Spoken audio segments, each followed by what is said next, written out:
Good morning. Man, it's good to see you all. A special welcome to those of you who are guests with us. As Matt said a little earlier, it's no small thing to us. We don't take lightly the fact that you chose to come and spend some of your morning with us. And beyond feeling the love, beyond leaving here with a sense of how glad we are to have you, we trust that you leave here impressed afresh, or maybe for the first time with Jesus Christ, and determined to live your life a little bit more fully for him. My name is Kondo. I get to serve as one of the pastors here at Mission Point. And this morning, I have the privilege of launching a 2-week mini-series of messages that we are calling Steady. And right off the bat, I just want to apologize to any of you who might have come to church today thinking that this is a series about dating. It's really not. And no one even says going steady anymore. So I think that's your fault if you thought that anyway. So tough for you. Hope it works out. This is actually a series that is centered around this dying word in our culture. And it's this word, the word faithful. The word faithful. Now, I don't know where the concept of a word for the year originated. I learned about it from Erica Duell, so as far as I'm concerned, she invented it. But for those of you who don't know what that is, the word of the year is, you know how we often start our year and we make a list of New Year's resolutions, things that we hope to run after, things we hope to do better or do less of. The word of the year says, listen, I want to pick a word. Something that I hope will color and mark my year, whether it's something I hope to see the Lord do more of in my world this year, or whether it's something I believe the Lord is calling me into more this year. It's a word that stands as a banner over my year. And I wish I could say I was on my face in the presence of God, just, pleading with him for what he would want my word to be. But no, that's not the case. I was actually starting to whine about the things I didn't like this last year and starting to look forward to and plan and work on things that I wanted to see a little bit better, because I was going to be better and I was going to do things a little bit better this year. And it was into that the Lord interrupted me with this word, faithful. Kondo, be faithful. Be faithful. And that word sat heavy and continues to sit heavy in my life and in my world. And let me give you a quick definition of what we'll be talking about as we lean a little bit more into this word of faithful. It's the idea of consistently carrying out what is required of me. Consistently carrying out what is required of me. Being steady in doing the things that are mine to do. Unwavering in my responsibilities until the end. It may get difficult. It may get discouraging, but faithfulness stays steady to the end. There may be obstacles, there may be opposition, but faithfulness says, I stay steady in the things that I am called to. And there was this distinct sense, Kondo, listen, when I come back and when you stand before me, I'm not going to care how you started. See, because in this world, there are starters and there are stayers. And I don't know in which camp you fall, but I fall heavily into the starters camp. I start with the best of them. I start things like a boss with full enthusiasm and great excitement, but then this thing just kind of loses interest and it becomes a little more boring and I get diverted to something else and it kind of whittles off. That may be fun and funny as a personality trait, but in the journey of our faith, in the things that we're called to, Jesus says, I don't care how you start. The question is, are you going to stay steady until the end? Because those who endure and stay faithful to the end will be saved. Faithful, steady. Temptation and tempest may arise and seek to derail, but steady none the less.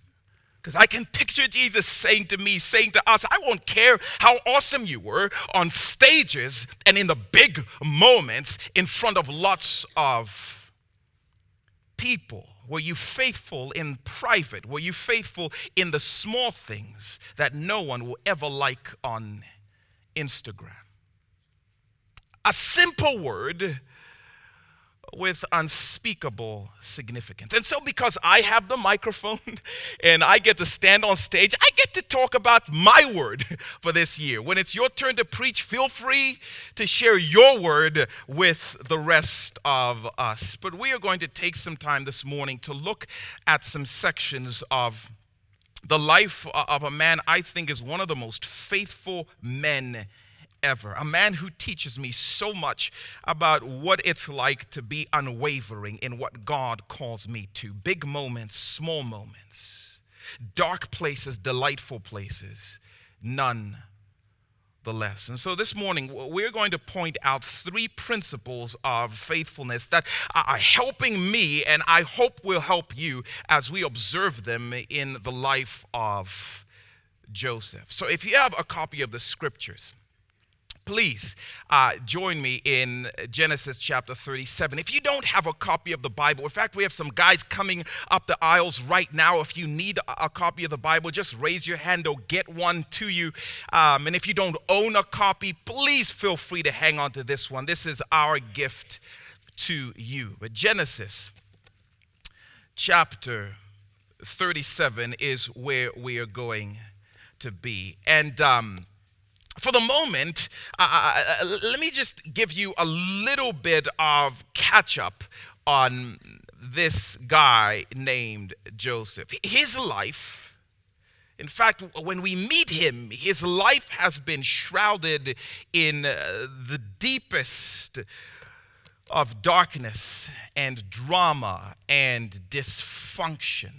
Joseph grew up as one of 12 brothers. We don't know a whole lot about his other brothers, but we do know this about them. They were united around a common theme, and that common theme was they hated their brother. Not like I hate anchovies on my pizza, like no part of them could stand any part of him. And there were a couple of reasons for that. Number one, he was kind of a daddy's boy. His father Jacob had him in his older years, and because of that, he made no secret of the fact that he loved Joseph more than he loved the other brothers. Now listen, I don't fault him for that. The truth be told, us parents, we have our favorite kids, but we're smart enough to know that you pretend that you like them equally. Not Jacob. Jacob apparently suffered from a mild case of keeping it way too real. And so Christmas time comes around. He's just this one box under the Christmas tree with Joseph's name on it. His brothers get to help him unwrap it and throw away the paper. So it's rough for them. Needless to say, that will ferment the feels as it did for them towards their brother Joseph. Again, no fault of Joseph. It wasn't his fault. He didn't ask to be the favorite, but he was. And then on top of that, when Joseph was about 17, he had a couple of crazy dreams that he believed God had given to him. And the gist of these dreams were that there would be a day in the future when Joseph would rule over his father and his mom and his siblings. In fact, they would bow down in his presence. It's no fault of his that he had these dreams, but because of these dreams, his brothers hated him all the more. Now, again, I'm just saying, if I was Joseph's personal advisor, I would say, hey, I may just steer you away from sharing the dreams. It's one thing to have the dream. It's another thing to share the dream. Some dreams just keep to yourself. Hey, honey, I had the craziest dream. Like you were my personal pedicurist and you're like the cheerleader of my fantasy football league. And so let's go shopping for outfits. You can dream it, but maybe not share it. Needless to say, his brothers hate him all the more. And so for 17 years of his life, this is the environment in which Joseph grew up. The brother his brothers loved to hate on. Now, for us, this is just a story in the Bible, but for Joseph, these were dark days. In fact, when we join the story, things have gone from dark to straight up deadly. In Genesis chapter 37, verse 19, Joseph's dad has sent him on an errand to go and check up on his brothers who are taking care of the flock out in the pasture somewhere. And look at what happens when they see him approaching. Look at verse 19. Verse 19 says this: "Here comes that dreamer," they said to each other. "Come now, let's kill him and throw him into one of those cisterns, one of those wells, one of those pits, and say a ferocious animal devoured him. Then we'll see what comes of his dreams." So from the moment they set eyes on their little brother, these guys start to plot how to get away with murder. Now, I don't know what your family background was. I don't know how deep the depths of the drama and the darkness in your world was, but for Joseph, it was deadly. His brothers, his own flesh and blood, literally wanted this kid dead. Thankfully, one of his brothers has a mild bout of conscience, and he says, let's not kill him. Let's just throw him into one of those empty wells, one of those dark pits, cover it over, and just leave him in there. I can only imagine Joseph's confusion. I can only imagine Joseph begging. I can only imagine Joseph negotiating with his brothers. I promise I won't dream anymore. I promise I'll never wear that Christmas gift, that funky coat Dad bought for me. I promise I won't tell anyone. But to no avail. They throw him in this dark pit. And they have dinner off in the distance. When we first meet Joseph, his is a dark story of family abuse, betrayal, rejection, mockery. Yet this same kid is going to rise up and become one of the most faithful men in the entire Bible. And through his life, we learn this principle. Faithfulness always outpaces its past. Faithfulness always outpaces its past. Listen, if we had time to talk, and if this were a safe place, I'm sure, like Joseph, we would hear of painful pasts represented by many of us sitting in this room. We would hear of unspeakable pain that you would never have asked for and you couldn't have stopped. I'm sure we would hear stories. You might speak of things that were not your fault, but they broke in and colored your world with the deepest shades of darkness. None the less. You might tell of how you were reduced to a simple piece of leverage in your parents' bitter feud. You might tell of your absentee dad. He would drag the shell of his body home in the evenings, but the vacant look in his eye was all the evidence you needed. He didn't want to be there. He didn't want to be with y'all. And that colored your world with pain and darkness. You might speak about the miscarriage that broke into your world. You did everything right too. The doctor said you stay away from this and you stayed away from this. They said you rest this way and you rested this way. But despite what you tried, you couldn't stop it. And it came and darkened your world. I bet you we would hear stories because you thought that listen, till death do us part actually meant till death do us part. And yet your story is marked with seasons, and maybe you're even in a season now, the dark pit called abandoned, called alone, even if you didn't do anything wrong. I bet you if this were a safe place, we would hear stories much like Joseph's, story. Because many of our stories start in painful places and include pits of deep darkness. And everything around us would say, let that define and determine the rest of your story. Let the way your story started determine how your story ends. And then faithfulness rushes in and says, your past doesn't have to decide how your story ends. And I love that about Joseph. Faithfulness doesn't care how you started. It's about how you finish. It's about where you go next, because faithfulness always outpaces its past. And you can decide that faithfulness will be what determines the rest of your story. What Joseph teaches us is it's possible to finish strong, even though your story is marked with pain, and even though it starts in darkness and drama and death and dysfunction.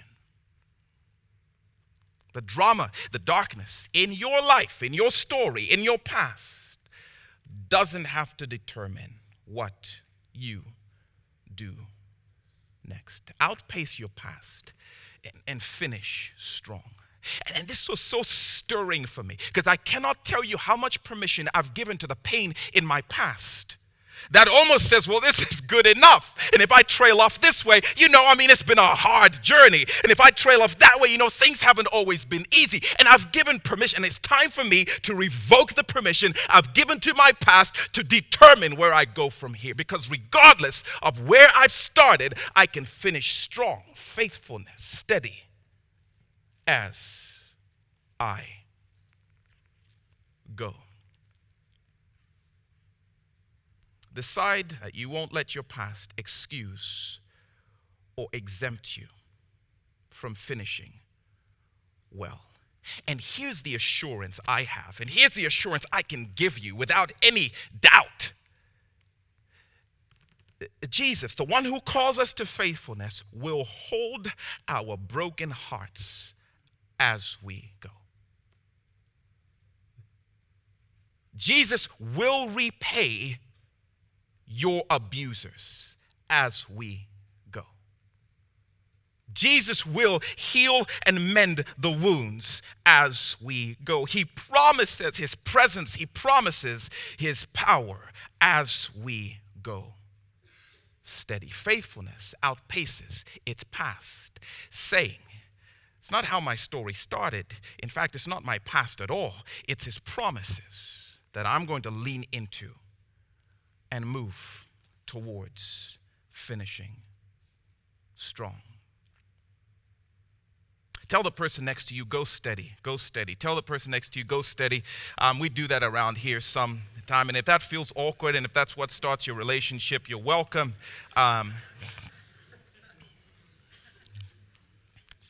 So Joseph, even in this dark start to his story, he chooses to be faithful. In fact, we see hints of this even as you read the story, that he's faithful as a sibling, even though his siblings hate him.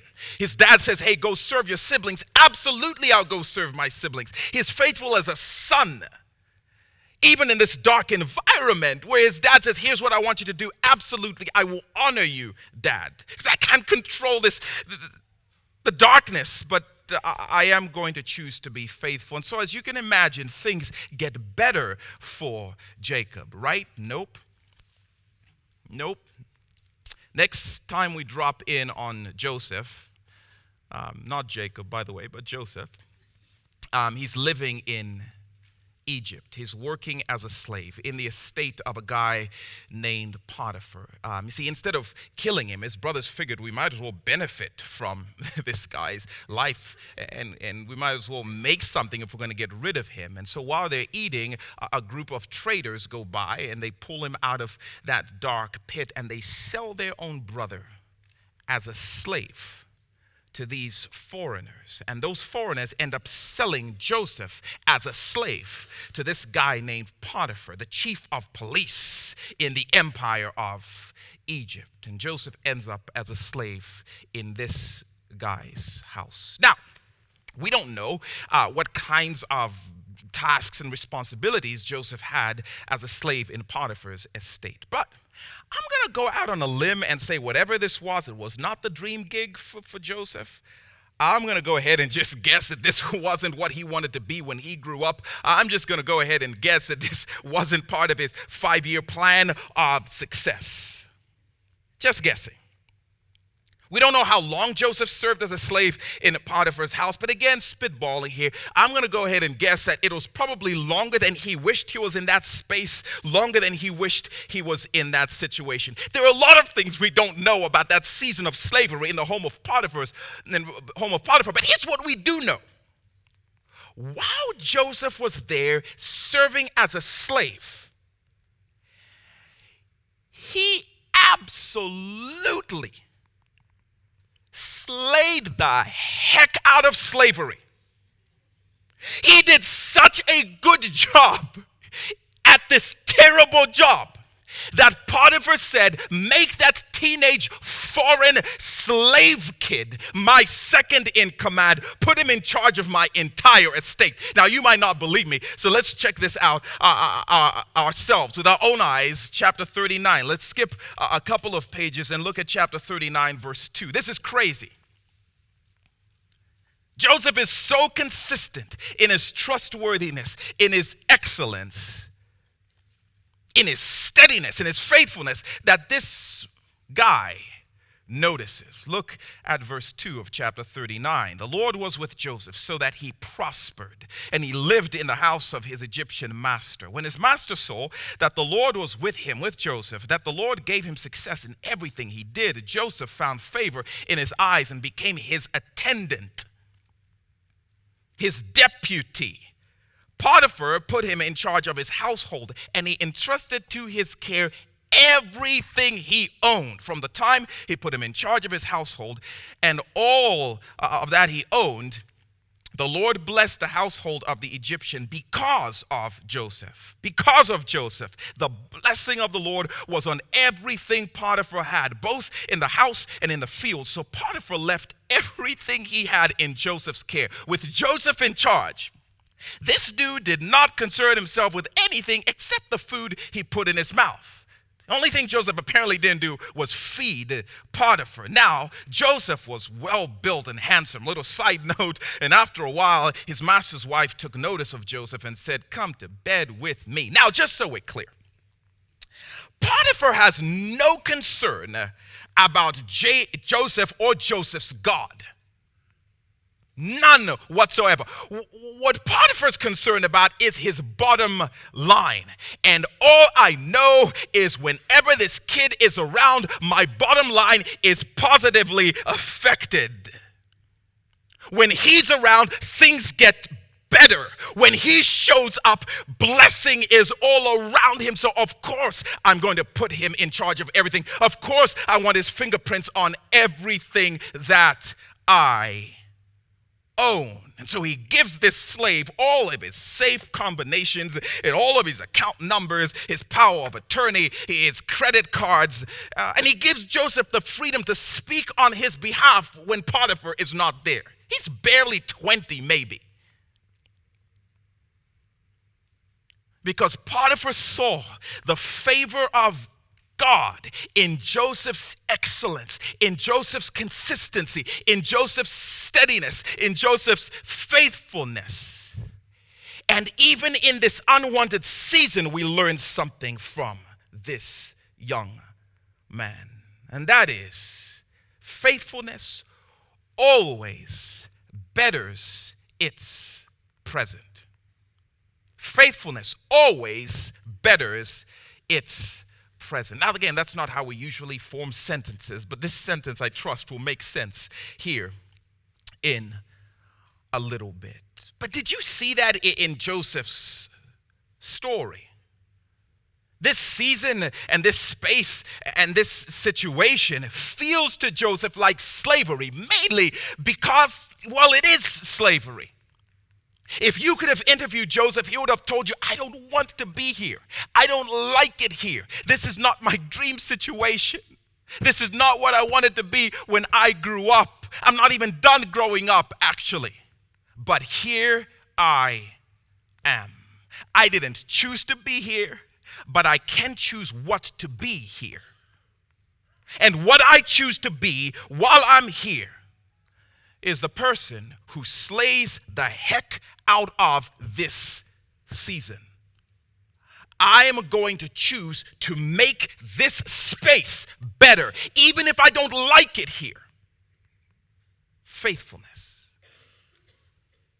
Ooh, I learned so much from this guy. As much as he didn't want to be here, for now, this was Joseph's space. And this kid determined, I'm going to do what I can to better my now, to better my present, to better my surroundings. And he works like they are paying him millions with a promise of a winning lottery ticket at the end of it all.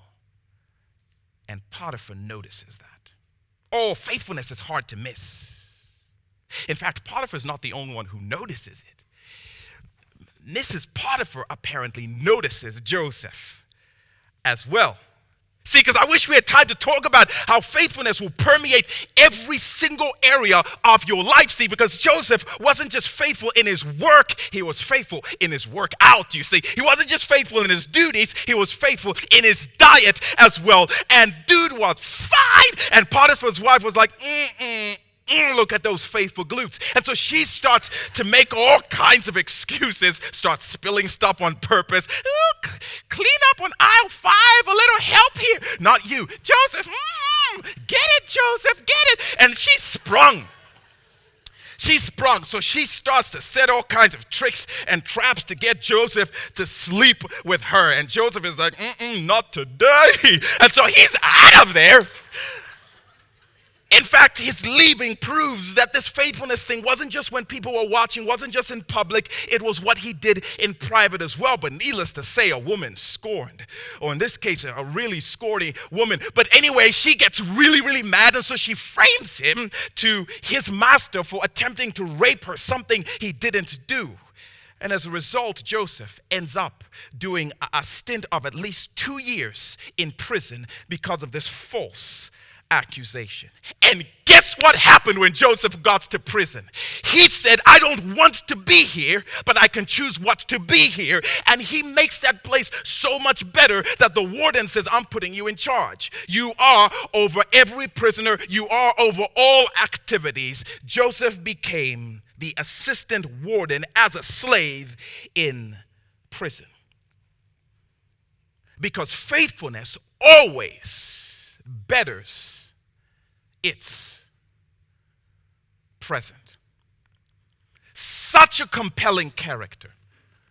I learn again so much from him. And this is so good for us to hear, because I bet you if we could talk and if this were a safe place, would hear stories of many of us who are in seasons and spaces and situations that feel like slavery to us. They feel like prisons to us. We don't want to be here. This wasn't part of the 5-year plan, and yet here we are. This wasn't what I wanted to be when I grew up, and yet here I am. I didn't want to be a parent this young. And yet, here I am. I definitely didn't want to be a single mom, and yet this is the prison in which I feel I now live. I hoped we would be parents by now. This is not the season I asked for. I didn't ask to have kids with medical complications, and yet this is the place in which I now live. This is my space. I bet you if we could talk, we would hear stories. I didn't ask to be in this marriage that's barely on life support, humming along. I didn't ask to be in this season of singleness. I'd get out if I could, trust me. I've tried, but yet here I am. And it feels to me like slavery. It feels to me like a prison sentence. I bet you if we could talk, we would hear a variety of stories. I didn't ask to have these medical complications. I didn't ask to be in this season of waiting for the next report from the doctor, waiting for my kids to get home from Haiti, waiting for the results of that job interview. But this is a season in which I now am. I hate my job. I hate my boss. I hate my coworkers. This is not the dream job. I want to get out of here as soon as possible, but yet this is my now. This is my space. I don't like being a student, but my parents made me go to college, and I just cannot wait to get out of here. Woo! 8 more semesters, and I'm there. Many of us will tell of spaces we're in right now that we don't want to be in. They feel like prisons. We want out. The question of faithfulness is, how will you choose to make your present better? What does God ask you to be and bring to that space right now? See, because if you're like me, I spend my energies whining and wishing I were somewhere else. I spend my energies working to get out of the space I'm in. But the question of faithfulness is, how will I choose to better my now? I may not be able to leave this space, but I can definitely choose to leave this space better. And that's what Joseph does. I didn't ask to be in this space, but I'm going to own the heck out of it. I'm a parent. Listen, let me tell you something. No kid will ever be as prayed for or as played with as my crazy kid. Diapers will know my name in this season. All the rug burns are going to be evidence that I was present with my children in this space, in this time. No kid will have a greater parent than me right now. This is my job. I don't like it, but I'm going to own it. I'm going to show up on time. And I'm going to turn in those projects at the project deadline with a little bit of interest. My boss is going to love his job because I work here. This company is going to be better because I showed up in this space. I didn't choose to be single, but I'm going to make single better. In fact, let me tell you what I'm going to do. I'm going to own this space. In fact, I'm going to realize that I have more space than I would have if I wasn't single right now. So forget owning my space. I'm actually going to loan some of my space to those of y'all who don't have much space, and I'm going to use my extra space to make your space better. Make where you are better. I don't know if my spouse even likes me. But during this season, they're going to know I choose them. They're going to know I'm for them. They're going to know that I am here. I may not like school, but my teacher is going to love their job because I'm in their class. I'm going to make this little space better. I didn't choose for these physical limitations. I didn't choose for these medical complications. Medical complications have made my space feel so much smaller. I can't move like I used to. I can't go to the places that I used to. And listen, here's what I'm going to do. I'm going to bring down the blessing of God into this confined space. When you show up, You're going to wish you could stay. As you see in my life, the way his power is made perfect in weakness.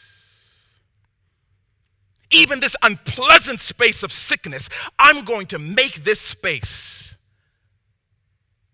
better. Faithfulness always betters its present. Is your space better because you're in it? Is heaven touching down in that space because you're there? Does your boss wish he could clone you? Because then I don't care about God, but the bottom line, because whenever she's on a project, I don't have to worry about it. She gets it done. She takes care of it. Faithfulness chooses to better its present. And here's the crazy thing. Jesus is, when he returns, and this is so striking to me, as a whiner and a worker to get out of spaces I don't like, when Jesus comes back, he's not going to ask us, hey, how'd you like your season? Was it good? It was all right. It wasn't 4 seasons, but it was fine. How'd you like your space? Well, I really could have used a little magnolia touch, a little fixer-upper. We could have used a little excess furniture and some shiplap, but it was all right. He's never going to ask us, how did we like our space? He's going to ask us, what did you do to make that space better? What did you do to represent me in that space? What did you do to stay steady and unwavering in the things I called you to be and bring into that space? I obsess with the wrong question. Did you love? Did you serve in that space? By the way, let me say this really quickly. It's okay to want to get out of an unpleasant space. Joseph wanted out. In fact, when he was in prison, he tried to tell a dude, hey, when you get out, remember me, man, because I don't want to be here. Of course that's okay. It's just not the most important question. Because Jesus is not going to ask me, so did you get out? And let me say this too. It is good to get out of unhealthy situations if you can. But I still think it worth asking the question, is this dark place a little lighter because I was in it? And then finally, after 13 years of pain and pits and Potiphar's and prisons, Joseph ends up in the palace. I love this. He gets the fairy tale ending. The king of Egypt, the Pharaoh, hears about this faithful guy named Joseph, and he ends up putting him in charge of the entire Egyptian empire. The entire Egyptian empire. Joseph becomes the second most powerful dude on the planet. Only Pharaoh has more fame, more fortune, and more flash than this ex-slave, this faithful man named Joseph. Joseph has made it. Boy, his dreams have come true, literally. Because his family is going to bow down at his feet. Not to mention Potiphar and his crazy wife. But check out the way Joseph views his view from the palace. Look at how he describes this dream position of power in Egypt. Look at chapter 45. Let's skip over a few pages. Chapter 45, verse 9. This is what Joseph says. It says, now hurry back to my father and say to him, this is what your son Joseph says. God has made me Lord of all Egypt.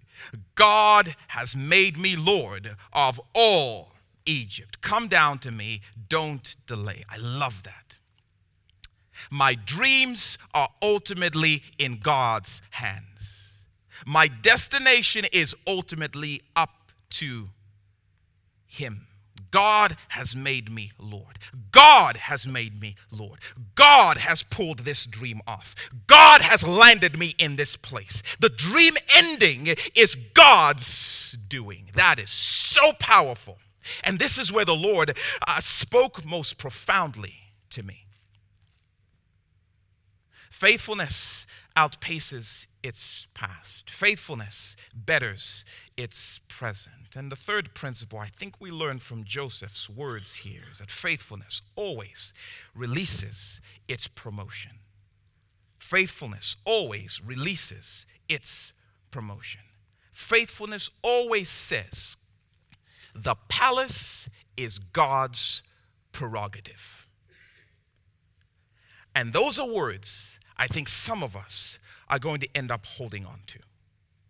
The palace is God's prerogative. He decides when, if, and how I end up in the palace. The palace is God's prerogative. The faithfulness is mine. See, I've spent so much energy working not to be faithful, but to get to the palace, to make my dreams come true. I've spent so much energy not trying to be faithful, but trying to be famous, trying to be flashy.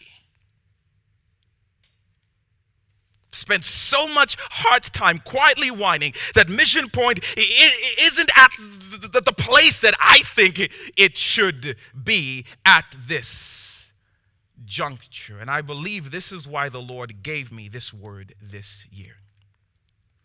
Because I found in my heart I become gradually over-concerned with I'm getting older, and would I be known in this world? And would I be memorable? Would I ever end up in a ministry palace? Would Mission Point become a super impressive church in the eyes of people? Will we be the center of some massive revival? And so I start to obsess over those things, and I start to exert my energies into those things. And it's as if the Lord says to me, Kondo, be faithful. Be faithful. Leave the promotion to me. Leave the results to me. Leave the palace to me. The palace is my prerogative. Yours is to be faithful. Be faithful. When I return, Kondo, I promise I will not ask you, hey, did you make it?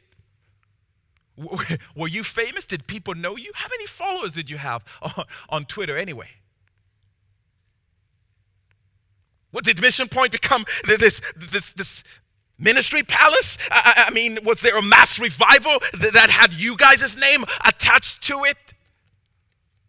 Kondo, I will ask you, were you faithful in the things I called you to do? Were you faithful in steadily owning the spaces and the places I gave you?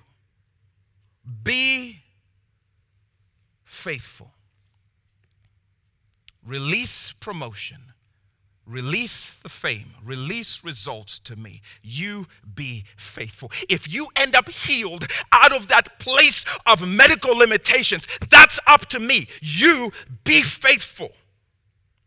If your crazy, hard-headed kids end up being the delight of your life, that's up to me. You be faithful as a parent. If your marriage transforms into the fairy tale, that's on me. You be faithful. When your kids show up from Haiti, that's up to me. You be faithful with the 2 kids under your roof right now. If a revival breaks out in Winona Lake and Mission Point has anything to do with it, that's up to me. You be faithful in sharing the gospel. Be faithful. Be faithful and release all promotion to me. That's my job. And it's in Joseph's faithfulness that you can see him releasing his heart, his world, and the results to God. That's why he can say at the end of his life, God got me here. What I was doing was being faithful to him. Faithfulness realizes God decides my fame, but I determine my faithfulness. And instead of obsessing with palaces, which we love to do. And I was just thinking about this. We don't even make our nows better because the new is what's next. It's not what's now. What's now is old. What we live for and dream about is what's next. I mean, I got the phone and it was awesome. But the minute I drove the car off the lot, it became old, and I started, it's what's next. I mean, my job is great, but it's what's next. And this place is great, but the palace is what's next. And instead of obsessing over palaces, I think the Lord is inviting me, and I wonder if He's inviting some of us to obsess over faithfulness, because the palace is His prerogative. We've locked in on palaces of marriage or promotion or nest egg or success. And Jesus is saying, be faithful. Release those things to me. A great question, even as we head out, is, but okay, where do I start? What does that look like? And welcome to the wrestling. This is a space I've been in, my wife and I processing, what does this look like? Sharing again with some of our staff and team, what does this look like for us as a church? What does this look like for us as individuals, for us as a family? And let me just suggest this to you as you may want to start towards finishing strong, crossing the finish line, and receiving the divine commendation. Well done, good and faithful servant. Start in the things that only you must do. Start in the things that only you must do. There are a bunch of things a lot of other people could do, can do, should do, must do, but what's yours? What's under your care? What are your responsibilities? What are the places in which only you can better that space? Come on, dads. No one else can dad your kids. No one else is called to. That's your job. So I need to be more present. I need to roll on the ground more. I need to shut my phone off more. I need to make this space better. Moms, being the best mom possible and being the best dad possible. I don't mean looking through your kids, looking through a lens at your kids so you can put them on Instagram so you can be famous through your kids. I mean actually being with them. Start there. Come on, husbands. Only I will be held responsible for loving my wife like Christ loved the church. Come on, employees. You may not like your job, but if you're in that space right now, start with the things that are yours. And you're going to figure out there's a lot of things you've been saying yes to, and you've been including, and you've been agreeing to. It's not yours to worry about. Jesus is never going to ask you about your Instagram account. But He will ask you how you were as a spouse and how you were as a parent. Whittle it down to the things that only you will have to answer for. And slay the heck out of those things. So Lord, I pray that you'd forgive me for saying heck. And Lord, I do ask that by your Spirit, you would do something so great in us, that this would be a church that rises up, that we would be individuals who rise up to cross the finish line steady as we go in faithfulness, despite our past, despite spaces we don't like, leaving the results to you. It's in Jesus' name we pray. Amen.